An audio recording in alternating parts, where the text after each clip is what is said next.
escrow account కోసం నేను గడ్కరీ గారు కన్విన్స్ చేసి ఆయన ఏమంటాడు దీన్ని ఫోర్క్లోజ్ చేసి రీటెండర్ పెడతా అంటే నేను చెప్పిన సాబ్ ఐజాయితో 2 साल लगता टेंडर लगने के वाले ये फोरक्लोज లేక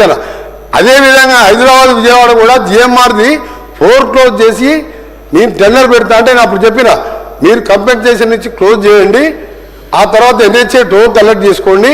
6 లేన్ చేయాలంటే ఏంటంటే ఎమ్మెల్యే డిపిఆర్ ఇచ్చిండు 4th మంత్లో డిపిఆర్ టెండర్ అయిపోయింది వారు రిపోర్ట్ ఇచ్చినాక 4th మంత్లో 6 లేన్గా స్టార్ట్ చేపించారు సార్ ఇవన్నీ చెప్పాలంటే నేను ఒక పార్లమెంట్ సభ్యునిగా నాకున్న అక్కడున్న పరిచయాలతో చేసుకొచ్చిన బాబా అప్పుడు ప్రశాంత్ రెడ్డి గారికి ఏంటంటే చివరిగా చెప్తున్నా ఈ సెక్రటరియట్ కట్టాలి చండీగ్రామం యోగాలు చేయాలి దాన్ని ఏమంటారు అక్కడ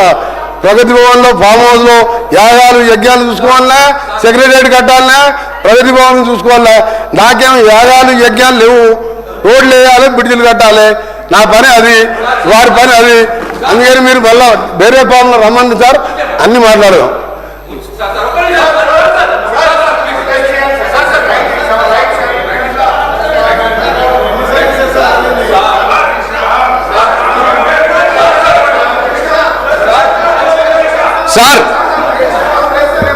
sir thank you 1 minute sir 1 minute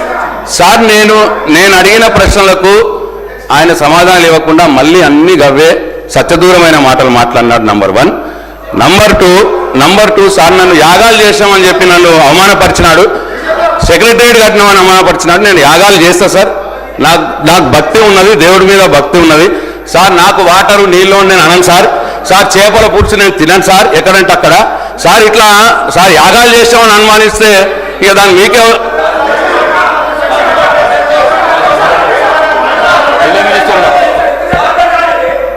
sir మాకు